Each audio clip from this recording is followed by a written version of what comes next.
man. Killing it. Just waiting on my opportunity. I just watched two real good players from Clemson. What They position? have two? Oh, they got more than that. These are just two that I was told to watch. One's a linebacker I did last year. I gave him a third. I gave him a second this year. And then the tight end's pretty dang cool. Okay. Welcome to the Field to the Deal podcast, seeing behind the scene talks there, scouting reports, guys going into the drafts, former GM Scott McLuhan, CJ Anderson, Peter Schaefer. Welcome to week 11 of the NFL. The Broncos are 5-5. Will the Broncos, is this a get-right game with the Falcons? Can we say we beat a good team? CU is number 17. And they have Utah coming in this week. We're favored by a lot, and the road to the Big 12 championship's paved. Is it paved well enough? And we're starting a GoFundMe page to get Scott a new flannel shirt and jacket. I think he's worn the same one every week. We just want to make sure he's got more than one. I don't turn my heater on. It's cold up there in Fort Collins every morning. Scott's jackets matter. So guys, CJ Anderson, future head football coach, how you doing? Oh man, it's been a good week. It's been a good week so far. Yeah. It's cold out there in Berkeley. It got some, get a little chilly out in the Burke. I got a lot of work to do as the semester's coming to a close. So I'm typing away. Typing away. Mr. Peter Schaefer, super agent Esquire. How's the halfway through the football season treating the NFL agents? Do we need to, throw a lifeline out there? Do you guys need a bye week? No bye weeks, but at the same time, we don't lose. We win half the games every Sunday and Saturday. We lose half the games, so it's not as bad. I will tell you, I was at the CU Hall of Fame dinner last night. One of my guys, Ronnie Bradford, went in, and the atmosphere up there. They're all fired up for Utah. Pasa J went into the Hall of Fame too, and it's just a different atmosphere. Everybody's the whole go Buffs. Prime got it going, baby. Prime's got them fired up now. Fans are a little fickle. Let's see if they win these last three games, whatever. And then of course Prime's get out the first train down to Dallas too now. He's not going to Dallas. We're gonna end those. That? We're gonna end that. He doesn't need to go to Dallas. He's gonna be he's the biggest fish in the pond in Boulder, probably almost in Colorado. He's not the Duke. He's not the Duke. He's good, but he'll never be the Duke. Yeah, Peter, you can't go there. It's not like ESPN. I heard all morning when I'm watching tape and writing reports. You can't go there. That's just throwing stuff against the wall and see if it sticks. Well, that's why I've been watching ESPN all morning too, and that's all they're talking about. And then all of a sudden, the funny thing is they put up his record. They go, Deion Sanders, the hottest coach in football, and they put up his record 11-10 over 2 years. You got to count his Jackson State record. It's more than that. He's like 30-10. If we're counting Jackson State, then Rob's got you count Rob's all his basketball records. He's like, do you count my junior high record? Hey, let's go. Gotta love it, man. Hey, Rob, you can coach. So if you can come in and change the program, I'm giving you an opportunity, right? That's all I'm asking for. Hey, we put a beating to the Lutherans earlier this week, so hey, non-denominational versus the Lutherans. Let's go. We got them. Going to the Broncos, they're 5-5. They just had two tough losses. Can they break their losing ways against the Falcons? So, CJ, I know you watch a lot of film, and I'm curious what you've seen on the Falcons because on paper, how do we match up with the Falcons? Is this a game where should we be optimistic, just cautiously optimistic, or should we be hiding under the pillows? No, it's a good game. I think with Zach Robinson, I guess shout out to Zach Robinson, I guess, the offensive coordinator for the Falcons. Quarterback guy. Played at Oklahoma State. Didn't really get a chance to play in the league, but what he's doing with Kirk Cousins and what they got going on with the weapons, right? Got your boy Moody in, and they got Pitts, right? Drake London's playing well. B. John's playing well. Both running backs are playing well, really. I think this is a good matchup for VJ as far as stopping the run. I think, last 2 weeks you kind of played like obviously two of the top quarterbacks right, in the game today. And Patrick Mahomes is one way, and Lamar Jackson is another way. And then I think Kirk Cousins give you some things, but he's not as mobile as those two. So you can get back on track and what DJ does on defense to get Kirk Cousins off his spot and put some pressure on him. Got to stop the run, but I think it's a good matchup for the defense for VJ. And then on the other side of the ball, I love Raheem Moore. Great coach, great guy. I'm pretty sure Pete and Scott probably crossed paths with him plenty of times. Great coach, great guy, understands the game, love his mind, always loved his mind. I got him from my Ram days. Always loved his mind and loved his mind for ball. But I think his defense is not where probably he wants it to be. So I think Bo Nix and the opportunity for the Broncos to put up the points, put up more points than what they did last week. I think they have that opportunity this week, so it should be a good game. Scott, there's a lot of talk about where the Falcons' pass defense isn't there. So Bo Nix could be throwing quite a bit. You're the baseball guy. How much ice are we going to need for his shoulder after this game? We won't need any ice. I'm with CJ there. It's Atlanta's got some weapons on offense, big time. And they paid it or they drafted it, and which is the way it works. Ray Morris I know somewhat, and I know he's a player's coach, big time, and they play for him. They play hard for him, But coming to Denver now, that's not going to be easy. They're not used to the altitude and that kind of stuff, and all of a sudden, and Sean will have a plan for him. Definitely have a plan for him from the standpoint of the offense. And I see Bo Nix just keep going up and up and up, and it's not going to change because Sean puts him in a position to be successful. He doesn't do what he can do, and when he cannot do, he keeps him away from it. And I think that's huge for a head coach. Excuse me. Yeah, absolutely. Huge. Well, and I'll tell you this: the Falcons, they have a lot of pieces. They got the tight end, a bunch of receivers. Kirk Cousins, if you let him get hot, he'll throw the ball all over the yard. Yep, that is for sure. And Scott had him in Washington for multiple years. Actually, Scott could tell the story where he was the backup, and they decided to bench some guy named RG3. It was a tough conversation with the owner and the president. Let's just say that. You like that? I didn't care. I just want to win, CJ. I hear you. I believe you made the right call. So hey, CJ, I think you're going to start a GoFundMe for Scott with getting a new jacket or a shirt, and all it says is all I care about is winning. Nah, man. You heard what Mark Zuckerberg say. When they made the movie about him, right? Well, I got too much to worry about to be changing my shirt. So who cares about my shirt, man? I got too much to worry about. Nah, it keeps me warm, Rob. It keeps me warm. I don't turn my heat on. I just watch tape. Speaking of the heat too, Rob. Sounds like a personal decision, Scott. I think what Scott said is perfect too, right? And about Pete, right? Like Atlanta's coming outdoor. I don't know what the weather's like. Y'all down there in Colorado, but it is November in Colorado. It does find a way to get us a little chilly. So playing outdoor now. Weather's gonna be nice. Don't worry about the weather. Okay. Then nice. It's one of those other Denver days. I thought it was gonna get a little chilly for him. Right, I'll tell you this, CJ. Which does it too. Hey, CJ, I'll tell you this morning. I woke up 5:30, started doing my tape stuff. 22 degrees. Yeah, see, that's cold. I don't miss those days at all. Hey, Peter, I got a question for you. So a lot of the times in matchups in football games, they go the best quarterbacks wins the game. So you got an aging Kirk Cousins versus a rookie Bo Nix. If you had to win a game today, who'd you want as your quarterback? Well, first of all, Kirk Cousins has been aging since he came in the league. he was never a young quarterback. That's facts. Bo Nix is not a young quarterback. Sounds like we got the Kirk Cousins 2.0. All right. But here's the deal, though. I'll tell you something. The one thing the Broncos defense has really been able to do each week is come up with a game plan for the quarterbacks.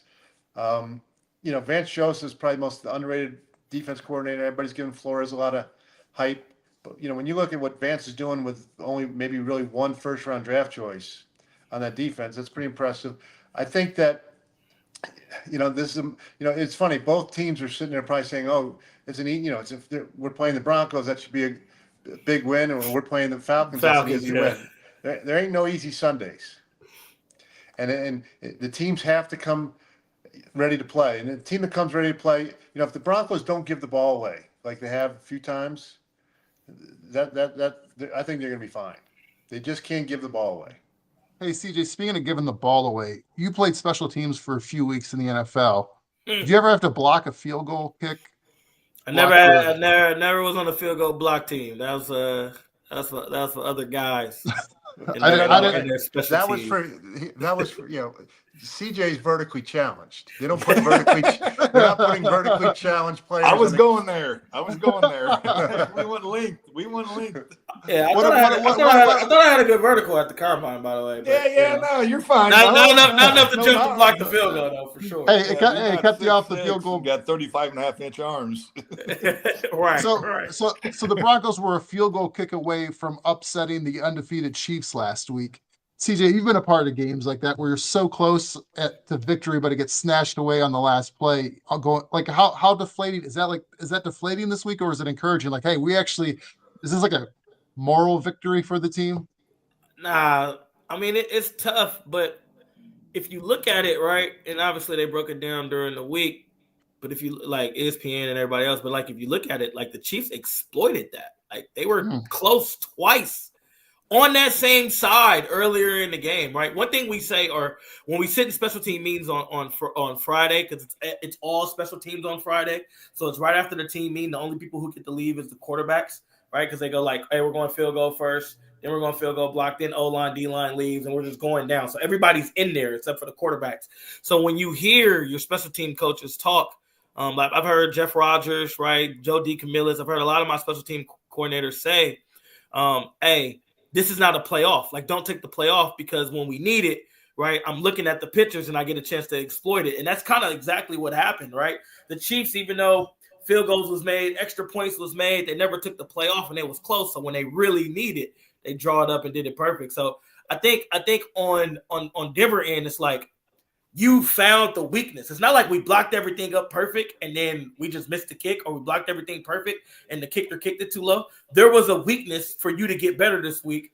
It's deflating how you lost, but it also that exploit is going to help you in the future, right? To cover that up so you can hopefully make more, when you get a situation for game-winning field goals, that ain't going to be the weakness that you had. There's one thing that, I don't think people really talked about, but if you remember, so the ball's on like the 21, 22-yard line, 16 seconds left, it's third down. And they ran and they kneeled down on the right hash. Yep. All right. Now, and of course they're saying, well, that's where the kicker wanted to kick from. I get that if it's a 45-yard, 55-yard field goal, but this was a chip shot. What are we doing? It's a chip shot. No, it doesn't matter where he's at. Just kick the ball up the middle, get a little closer, and let's kick it. And let's head over to Morton's. Let's go. Yeah, because what Pete said, right hash, left hash, middle of the field, the angle changes what you attack to. So we're on the right hash, we're attacking the left side, right-handed kick, right-footed kicker.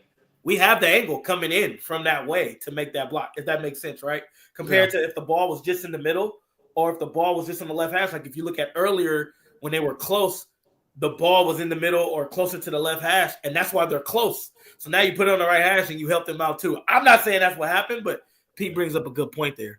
Scott. Well, the thing is, CJ and Pete, you're well aware, those kickers are finicky now. Oh, super. You got to make sure that they feel comfortable exactly what's going on. You want right, you want left, just make the son of a bitch.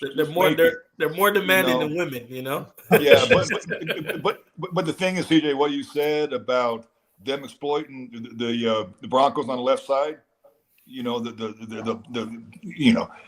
they did it twice already. They went right through them, and the thing about Dave Taub, who's a special teams coach in KC, really, really good. He's been around a long time. He's been with Andy Reid forever, And you like this, when I first met him, he was a strength coach at Missouri. Oh, wow. Yeah, and I was with Green Bay at the time. And he's like, yeah, well, tell Andy I said hi, And now him and Andy have been together forever. Yeah. KC. But they identified something like you said. They identified a weakness. And they totally exploded because Denver should have won the game. Plain and simple. Absolutely. And congratulations to Bo Nix putting him in the situation to do that. but that's why they're so good. That's why they win each week. I mean, it's incredible. They outcoach people. Yeah. I got a question for you guys because on talk radio they're complaining like it should have never come down to that. Bo Nix and Sean Payton's offense didn't score anything in the second half. They didn't do all this, but they put themselves in a position to win at the end of the game. And I kind of think it like in baseball in the ninth inning when you come back or you have a shot at it, but like you might not have hit anything for 7, 8 innings before that. It's like, how come you didn't do something earlier? Well, it wasn't the time to do it. You weren't. It wasn't the right opportunity in the game. The game was being played differently. It's like, am I wrong here to think like, it's just different timings in the game when you can execute things differently? Is like why wasn't the offense executing in the third and first half of the fourth quarter? Well, from my standpoint, real quick, is the fact Casey's got good defense now. Just want to say that. And you're playing at a place that's hard to play at, really, really hard to play at, and they were set up for the win. I mean, they hung in there, So the defense, Denver's defense, keep them in it. The offense took them down the field in the last drive, and 9 out of 10 times you're going to win that game. I guarantee it. It's just the coaches identified weakness with the Broncos on the field goals, and they knew they had it. They went right at it, and that's why they loaded that one side and just went right through them. Yeah, it stings for the coaches because it's not the players' fault. I mean, it is to a point, but still the coaches should have adjusted something. Does this go back to a Sean Payton issue? Is this something as the CEO of the organization, or is this something where he goes like, I was just trusting my special teams guys? No, I mean, Scott said it like early, like don't act like Spags didn't go in the locker room at halftime to make no adjustments to keep the shutout in the second half. Like we're not talking about, right? Like, no other team or no other organization or no other coaches, right? We're talking about the defending world champs. We're talking about, right, the Broncos scored 14 in the second quarter, and we're talking about between that and halftime and between the third and the fourth quarter, a good coach with a very good team who understands championship football made adjustments, right, and kept it out. As good as Sean is, like, that's what happens, right? They made adjustments. Like the game, like you talk about the time, the game looks different from second quarter or first half to second half with the Chiefs on the defensive side of the football, right? The game looked different. So, you were hoping like when the Broncos exploit them for those 14 points that they could have scored more in the second quarter or in the first half. That gave them a head start. What I found enough. CJ, what I found interesting was when after the game they talked about the block field goal, and they're talking about, we saw this and we saw this and we adjusted. And it was, I forget, someone showed all the different iterations of the field goal from the first quarter, and you could see that some honest guy, somebody smarter than the four of us said, wow, at the right time, in the right moment, Correct. at the right stage in the game, we got this. Yeah, they just exploit it. I mean, that's what the pictures are for. When you get the pictures on the sideline, you just see it over and over and over, and you're like, okay. And then as a coach, right, it's the same as a coordinator or a defensive coordinator, right? Same with the coordinators. As a coach, you go, okay, in these moments, these gotta have in moments. That's when we accumulate all the pictures of happening in the game. That's the data, right? That's what these researchers from doctors and all that do. They collect data. So we collect the data throughout the game, and when we need it the most, we put this data to work, and it's probability on that. Like Scott said, 9 times out of 10, that's a game-winning field goal, and the game is over. Yep. But because of the data, it gives you the opportunity, and the opportunity was executed by the Chiefs, and the Broncos lost the football game. Right, and it wasn't a 55-yard Hail Mary kick or a 62-yard Tom Dempsey kick. I'll tell you this, CJ, and you're not going to like to hear it, but I'll tell you this. I remember talking to our special teams coach, and we're getting ready to play you guys in the Super Bowl, and it was Monday, and he says, Percy Harvin's going for 6. Mm-hmm. Simple. I'm like, how do you know that? He says, I just see their weakness on tape, on their kick coverage. So goes on the week, whatever, we're there the whole time, and then I go in the locker room at halftime, and he grabs me again. He says, you wait and see. Percy Harvin's going for 6, his first kickoff. And you guys kicked it short, and it bounced to him. Bounced right to him, and boom, there you go. He's gone. But he already knew. Yeah. And that's what I was going to say. Like these coordinators, especially the special teams coordinator, correct? Right, because special teams is unique, right? Special teams are like mini head coach. Special team coordinators are like mini head coaches because they talk to everybody. but all they do is watch special teams. Like they don't watch. There is no offense, defense, first down, second down. It is watch this for 7 days or 6 days because you play on the 7th day, right? Watch this for 6 days to find to exploit the weakness, and then we're making adjustments off that during the game so we can, change the game, right? Teams matter, change the game. So for the Broncos, you self-scout yourself? Wouldn't this, this flaw be caught internally before it became exposed externally? I don't know if they ever saw it if it was never attacked the way the Chiefs attacked it. So I think that's the good thing about the Broncos now. They can see that now.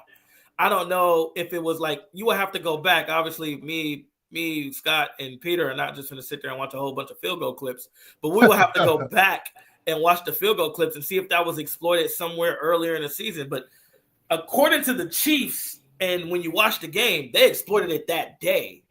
Like they probably didn't even know they exploited it that day. That's why, like I said, when we sit in our Friday meetings and the special team coordinator tells the field goal block team, don't take a play off, right? Go hard every play, because he's probably trying to find that exploit during one of those times. And then once he can find that exploit, now it's like, okay, let me see this. Oh, I did it again. Oh, we were close. Let me see this. And we were close.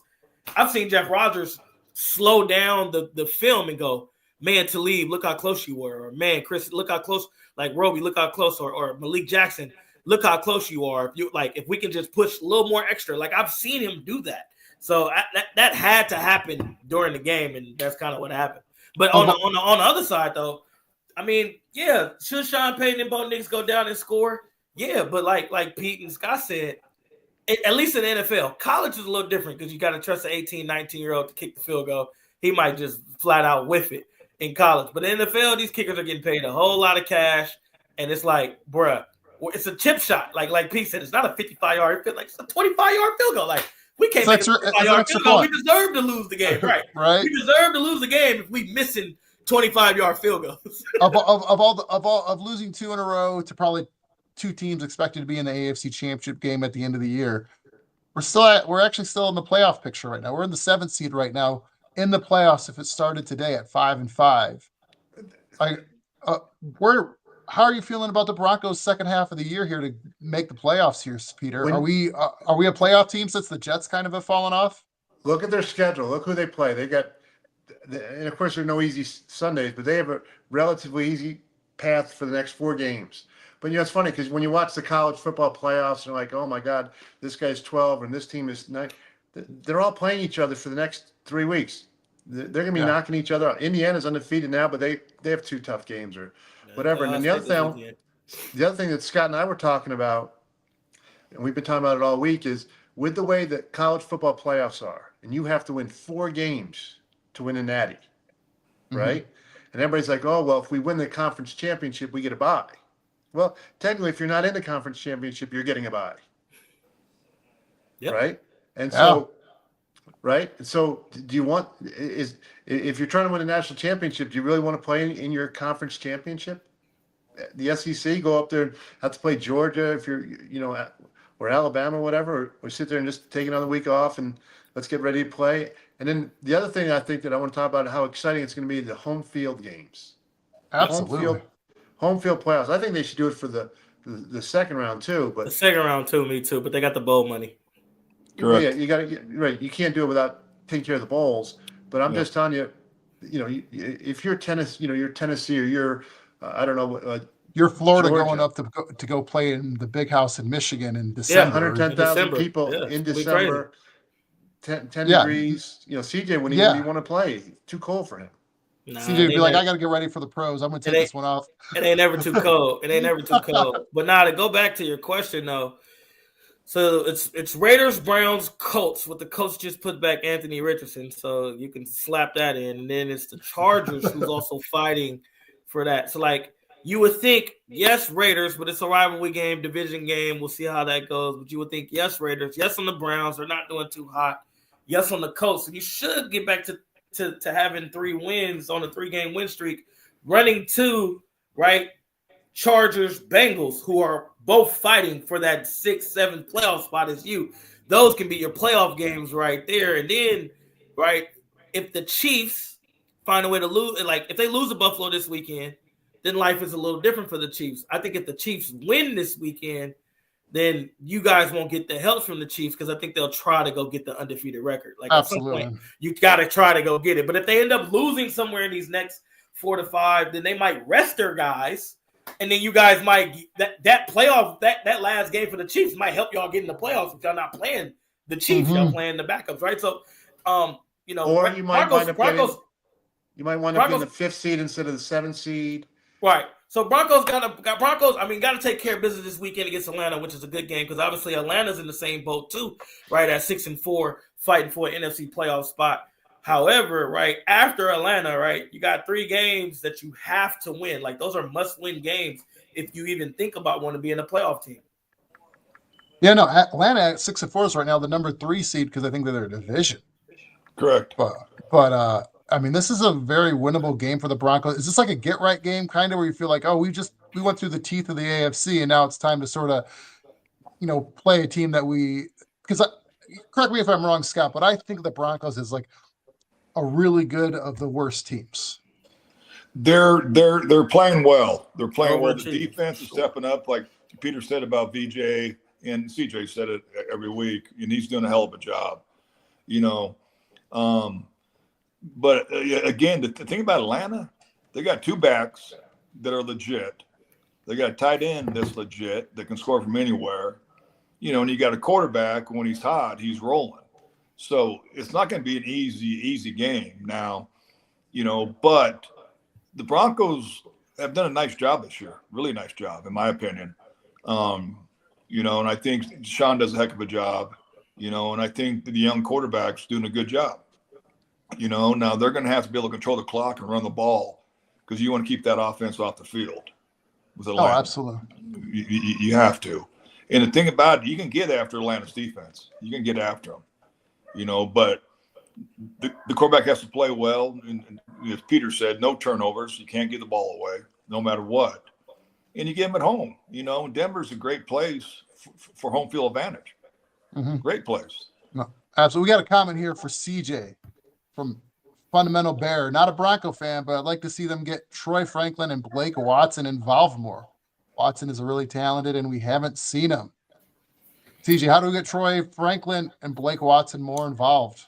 Yeah, I don't know. Do you have to hit him in the right number when they throw him the ball? That is one. Obviously, there's a reason why they're not involved too. Obviously, Sean gonna get good players football, right? Like that's been Sean Payton MO all the way back with the Giants in early 2000s. So it's not like Sean don't know how to get people involved.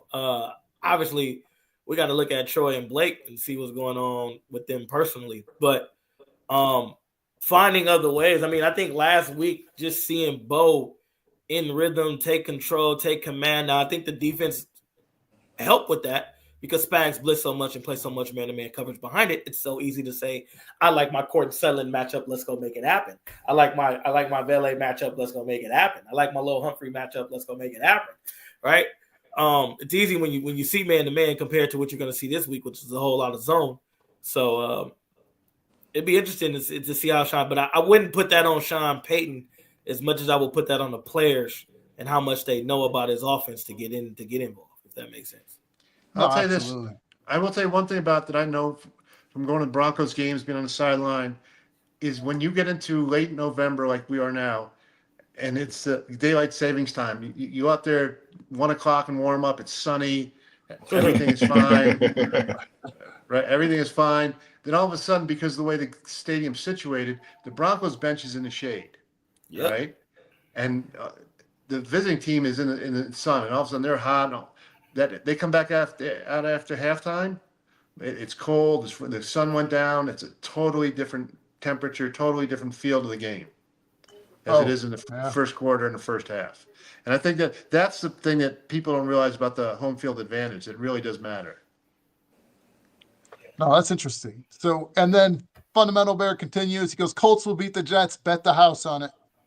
I'm not betting on Anthony Richardson. I mean, it can happen because the Jets are absolutely atrocious. But if the Jets is saying we can start our little 9-game win streak to go 10-7 to try to get in, it's definitely beating Anthony Richardson.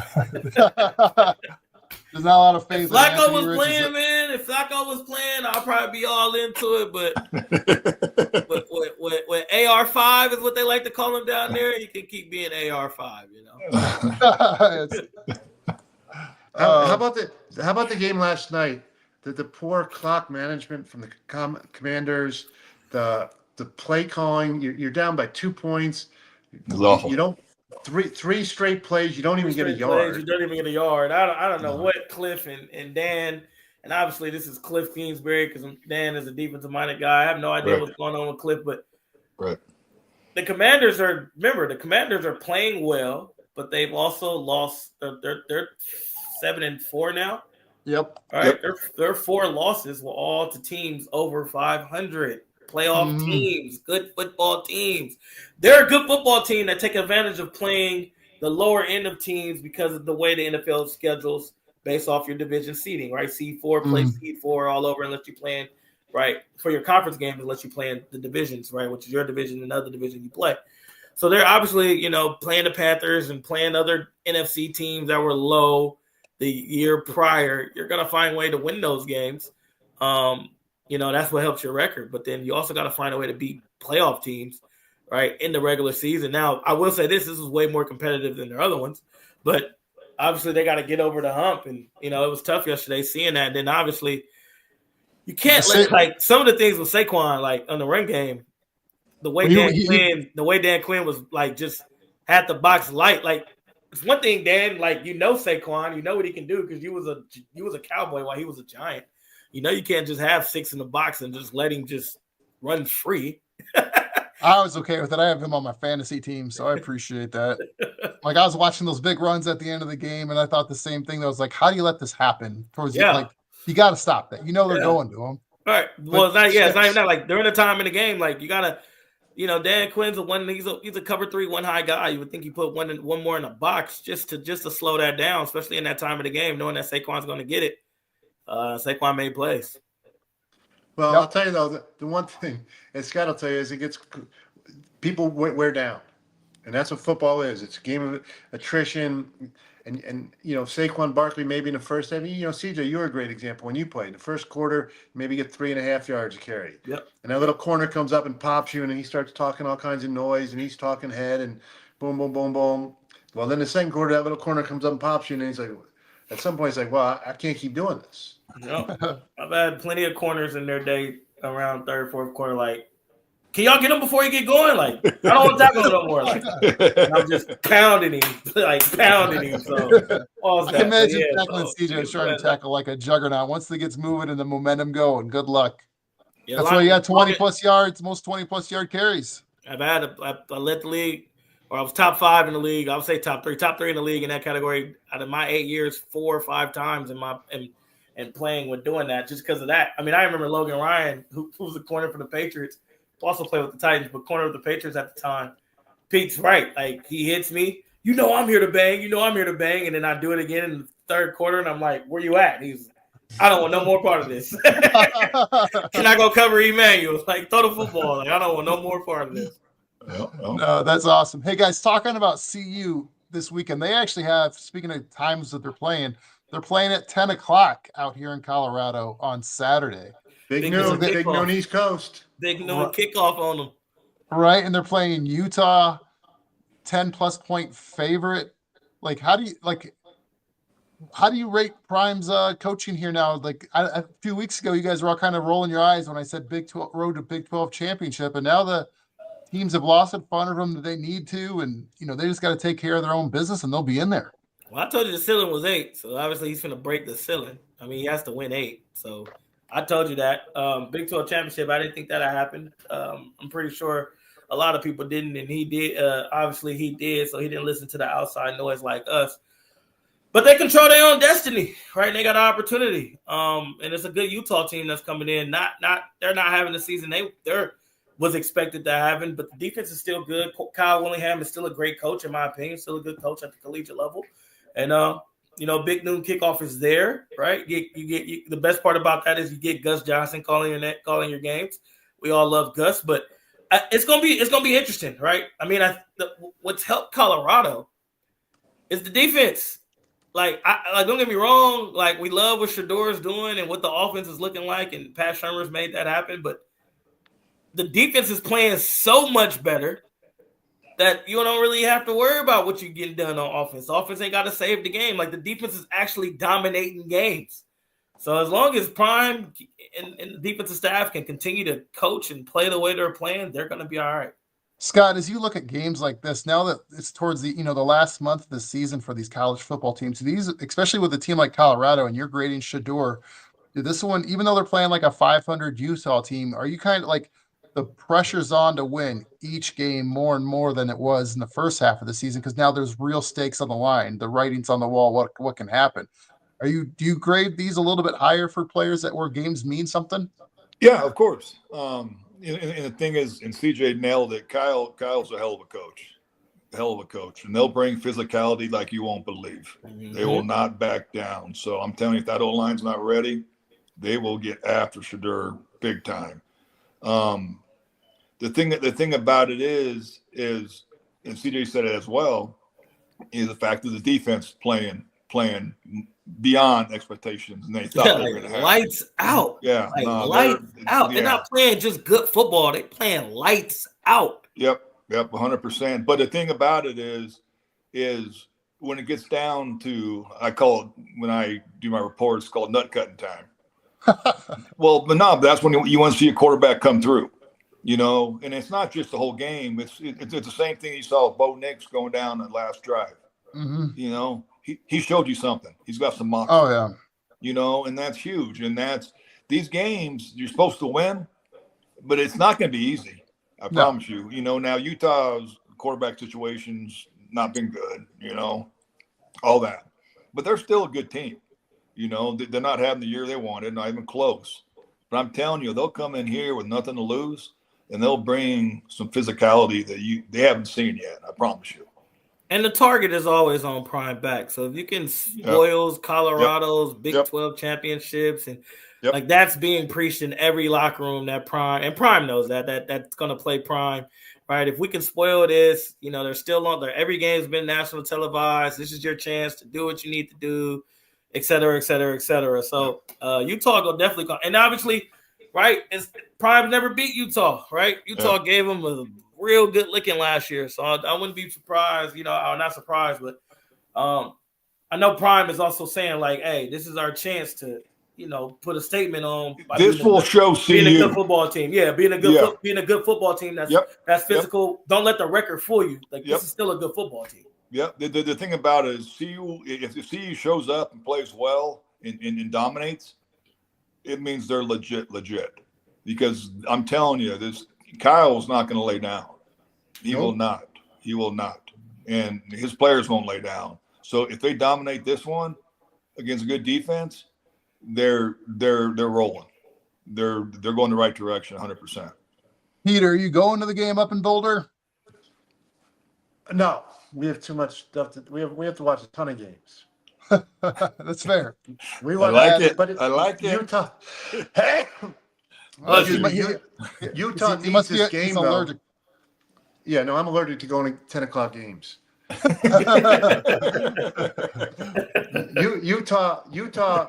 This is a bowl game for Utah, right? I think they're like 4-5 or something. Yeah, they are. They're going to need this game and another to be bowl eligible. So I wouldn't sit there and say, they're coming here for, the altitude's not going to bother them. They're used to the altitude. They're coming here for a bowl game. So if CU thinks that they're good enough to win on talent alone, it's going to be a long morning.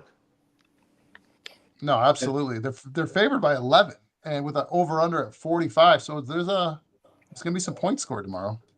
40 over and under 45. Let's see you scoring off all over the place. I'll probably take the under. Really? Like he said, Utah quarterback. That's why they're having the season they're having. The quarterback situation has been like this. Correct. It's so up and down. Correct. I don't know if Utah puts up crazy points, but we'll see. I don't think Colorado D hasn't gave up crazy points, but hey, we'll see. That's why you play the game. Yep. No, I'm calling CU by I'm going to say I think they're going to win by 20. I just need a dub. Just get a win. I'll take it, but I mean they can win 2-0. Prime likes his style points. I'm not going to take that away from him. I'm taking your bet, Rob. I'll bet you $1.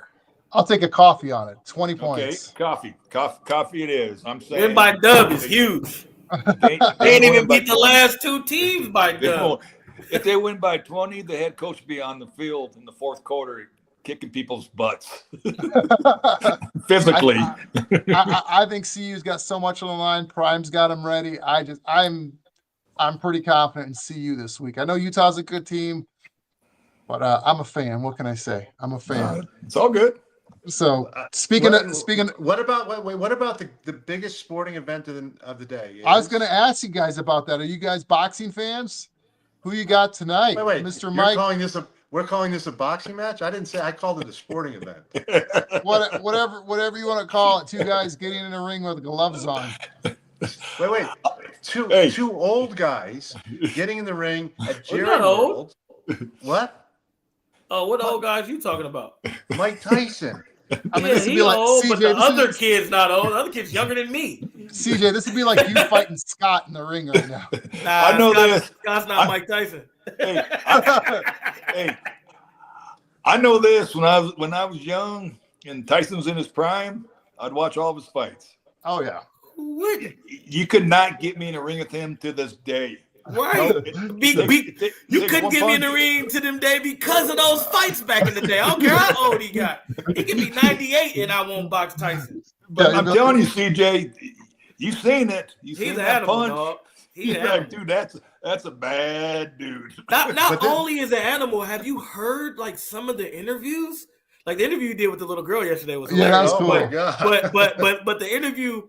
So he had an interview, I guess, like because Netflix is doing a special, so they're showing clippets, and there's a clip where he's like, he's a manufactured killer, like they made him. I was a born killer. I'm like, bro, stay away from people like him. Like, why are we fighting him?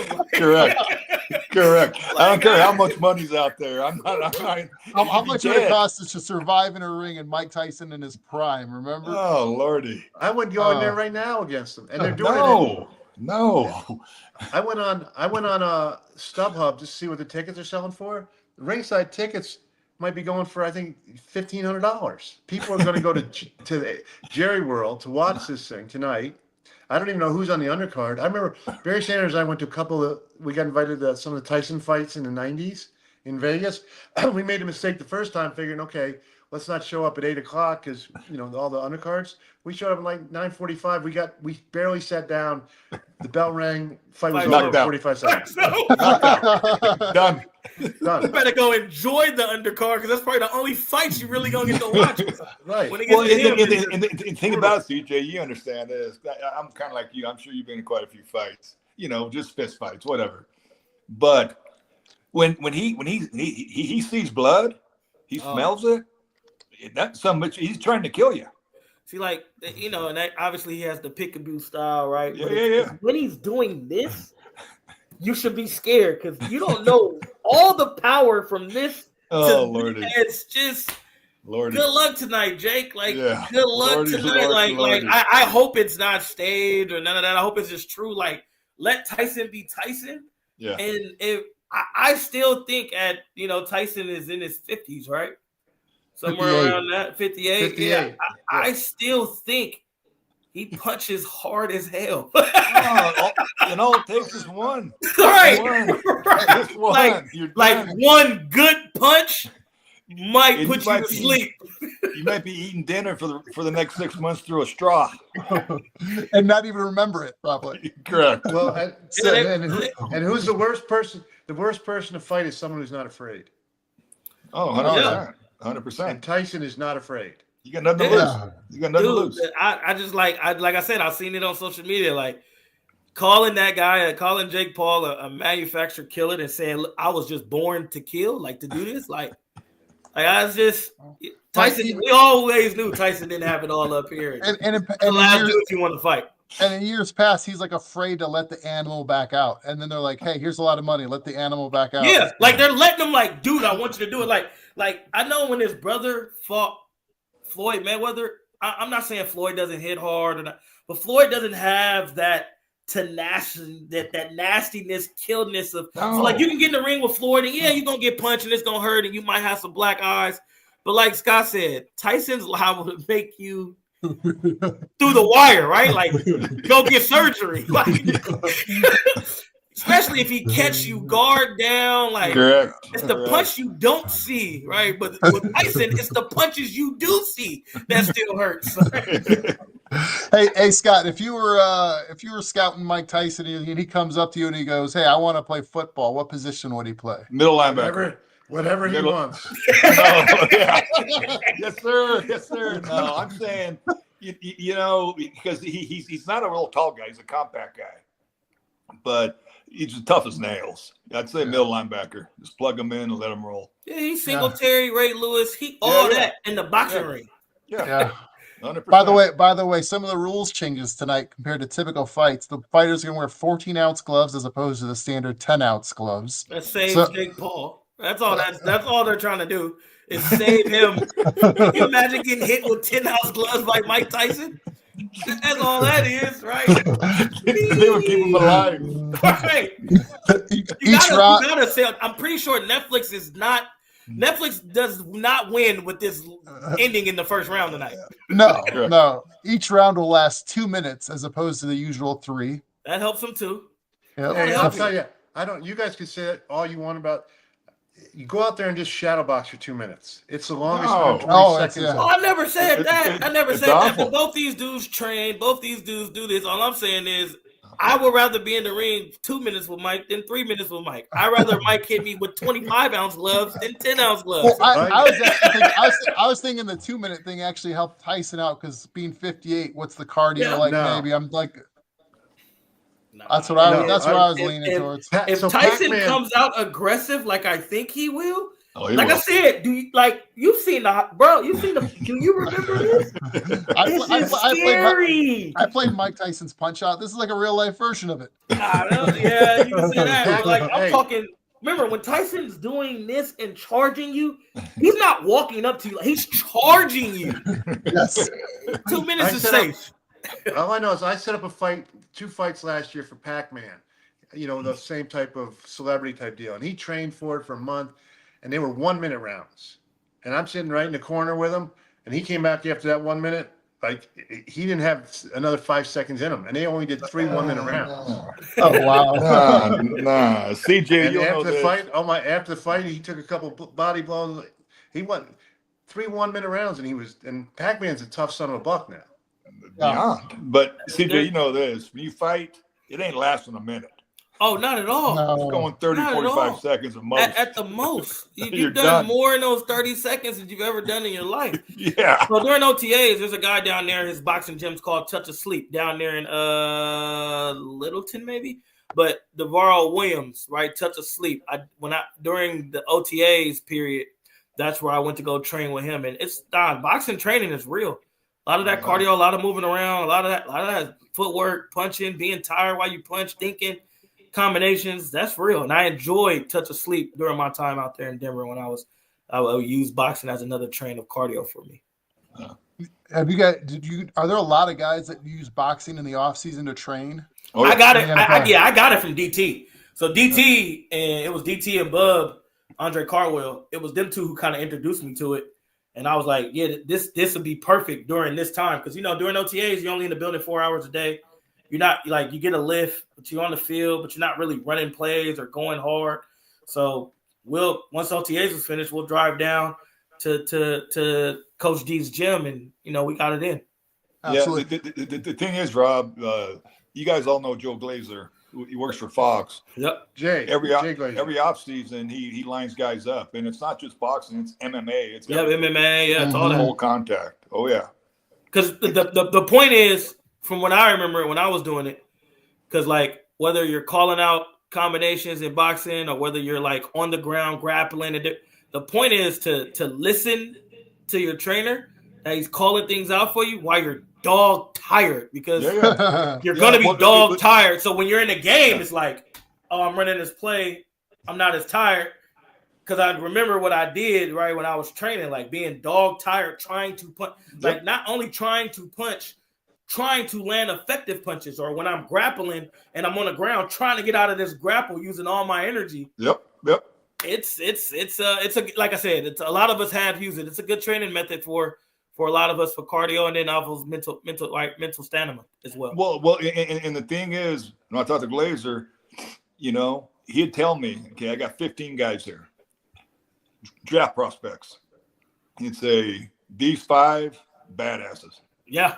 These 5, don't touch them. Yeah. Oh, I bet you see a lot of character come out in the bottom. Oh, 100%. What? Yeah. Being tired tired is a weakness.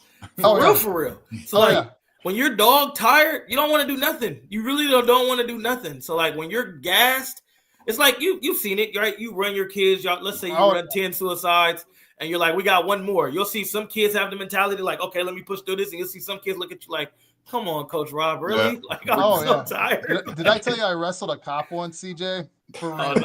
I was living in Texas. I played basketball with these guys, and so I go to their training facility. And I was just early one Wednesday, and they had all the wrestling mats out there. And I'm like, I'm just gonna go sit in the corner over here as they get the gym ready. I didn't know many people there. And I kid you not, this Sergeant Slaughter looking guy comes up to me and goes, "You're next." I'm like, I think you have the wrong person. Like, no, I don't. You're next. And I'm like, I'm not a cop. I'm just here to play basketball with the fellas. And he's just like, he paused for a second. He's like, I don't care. You're next. I'm like, can I at least get my ankle brace on first? I kind of tweaked it. He's like, yeah, get over here. So I'm like probably like 240 at the time, like in weight. And there's this guy that was probably like $125 soaking wet on the other side. I'm like, I don't know how to wrestle. I've never wrestled outside of like my brother. And so you're just like, what do I do? I'm like, I've watched WWE at the time. That's about it. All I knew. And so it's like, I'm like, so they're like, go. And I'm like, and I get this guy on his back. I'm like, do I count to 3? Like, how does this end? Like, what are we playing to? And all of a sudden I hear he goes, oh no, we played a submission. I'm like, wait, what? And I couldn't get another thought in my brain before I was shaped like a pretzel trying to tap out. I'm like, guys, this is not what I'm like. This is not basketball. I give you that. I give a ton of credit to wrestlers, MMA, anybody that gets on the mat. I'm like, 100%. Because it's tiring. It's definitely tiring. Yeah, every time I see someone with cauliflower ear, I take the wide walk. Yeah, you got it. So, guys, besides the fight tonight, besides the Broncos and CU game this weekend, which ones are you most looking forward to? Oh man, we got some good games, man. You got Bills, Tennessee, Chiefs, Georgia. You got Tennessee, Georgia. How about another one? I mean, we're in the Big 12, but you got Kansas State and Arizona State. Yep, both 7-2. Right, both 7-2. Like I Prime did the turnaround. Gillingham for Arizona State did the turnaround this year too for Arizona State.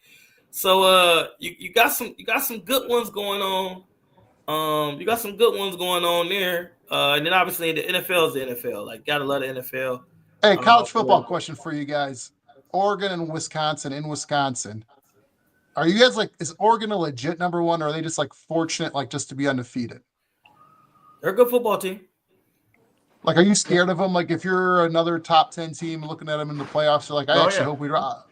The difference is, when the Pac-10 teams last year were playing and Oregon was running through the gambit of the UCLAs and the USCs and the Cals, like, all right, that's not Big Ten football. That's not SEC football. And, you see what happens in the national championship game. This year, some of the other teams like USC has struggled with the Big Ten and, the UCLA struggled. Oregon and Washington has really struggled. Yeah, but Oregon, they're knocking out the Big Ten teams just like they knocked out the Pac-10 teams. I think they're legit, and there's a reason they're ranked number one. Now it'll be interesting to see if they can do it 3 weeks in a row in the Natty Championship tournament. But right now they're legit. The other Pac-10 teams have struggled.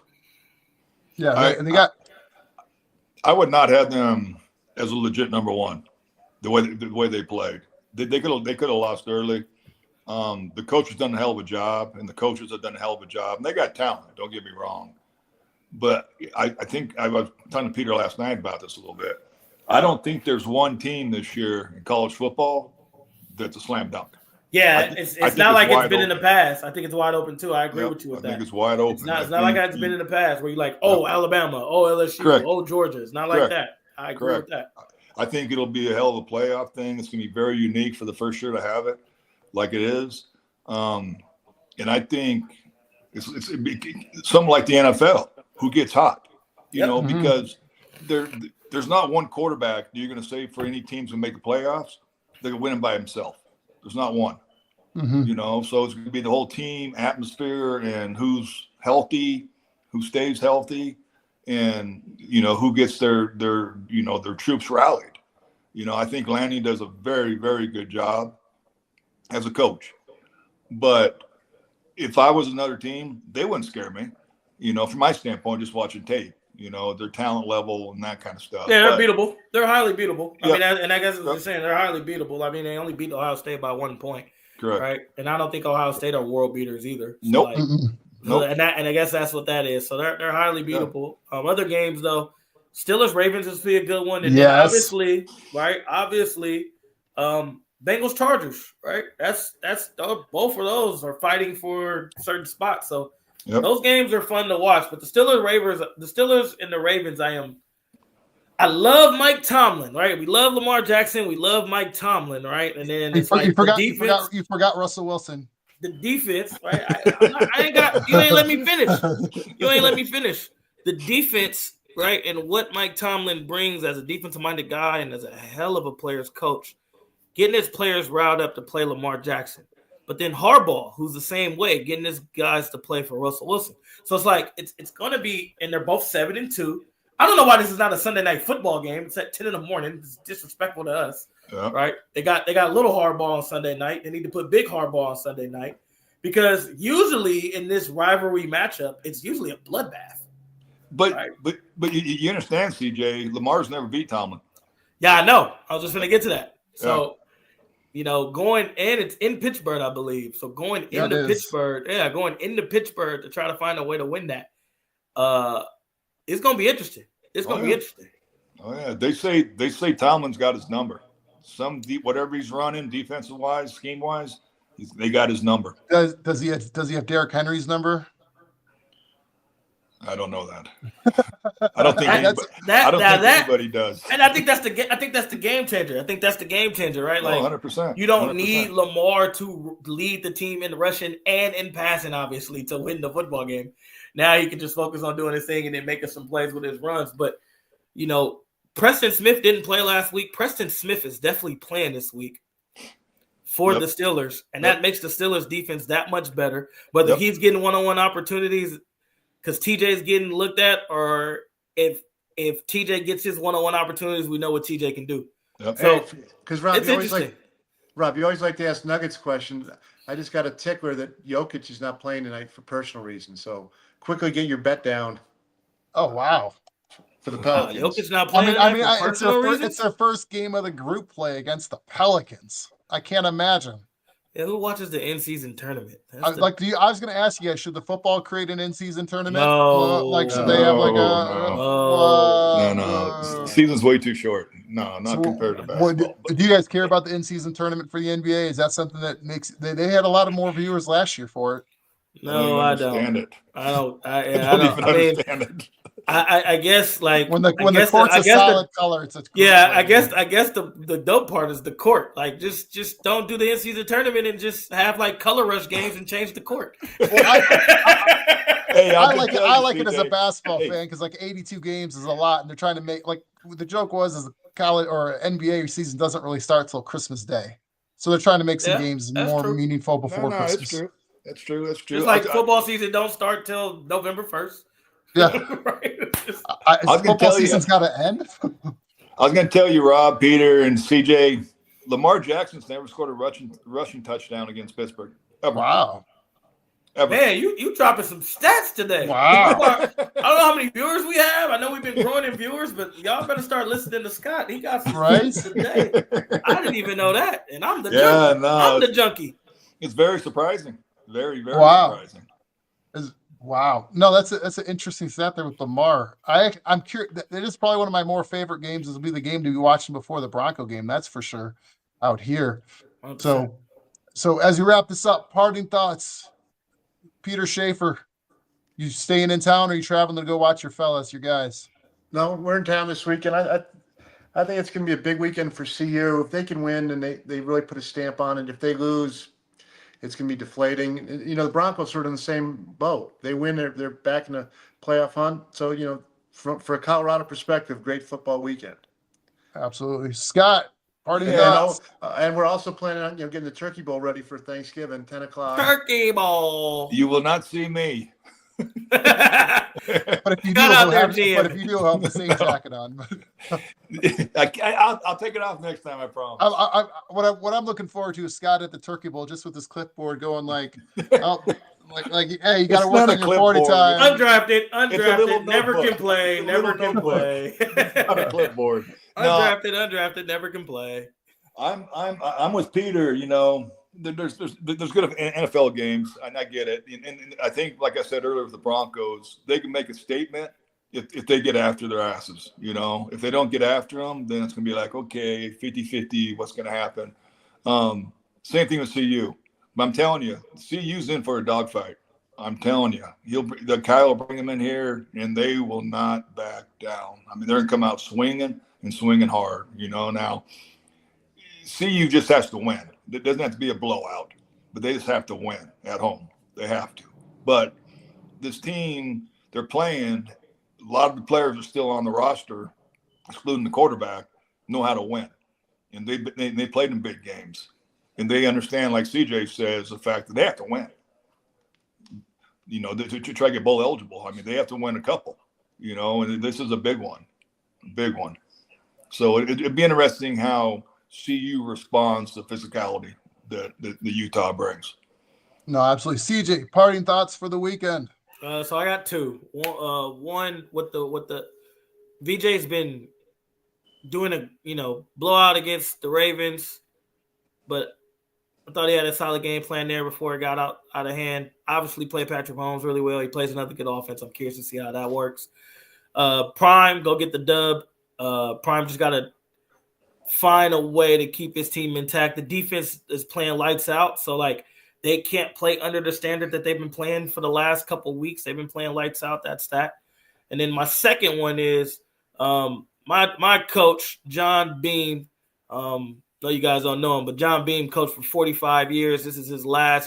He was my JUCO coach. He was Skyline High School, sent a bunch of people to the NFL, sent a bunch of people. Like Derek Gardner's one, played corner for the linebackers. Played corner for the Falcons. Couple O-linemen that he had played for the Pittsburgh, the Super Bowl winning teams. Devon Best is another guy he had who's like a name that played with the Miami Dolphins for a little bit. But John Beam is retiring. This is his last. He's coached junior college. This is his last football game that he's coaching after 45 years. So I just want to give him a shout out. He's done a lot. He's done a lot to my life, helping me out, obviously changing my life in a way, being a father figure. So I am going to go support that later tonight. So I did want to put that out there, Beamer. Congrats on a hell of a coaching career. You've changed a lot of kids' lives in the city of Oakland. And I'm just glad I got to be a part of that journey. No, that's awesome. That's awesome. All right, Scott, let's go. Time to get to work. Let's go, Scott. Let's get back to. By the way, Scott, I just like black coffee, so it's simple and easy. Just so you know. You got 20 points is a lot, man. 20 points is a lot. Hey, I'm seeing it right now. I'm up 3 touchdowns, partner. You got some work to do. Hey, I'll take it. It's okay. It makes the game a little bit more fun to watch. So. Nah, and the thing about it, if they do it, power to them. No, I think they're gonna come out swinging. So, guys, speaking of swinging, let me know if we'll see if Jake Paul needs to borrow a straw from somebody. Are we having a watch alone or no? Are we good this Sunday or not? If you guys want to, I can help set it up, but I can't be here for it. I won't be. I actually be in LA, so. Okay, I figured you also probably are getting your midterms done or finals. Yeah, I am. Whatever. I got a lot of papers. So Scott will help you write a paper if you need to. No. I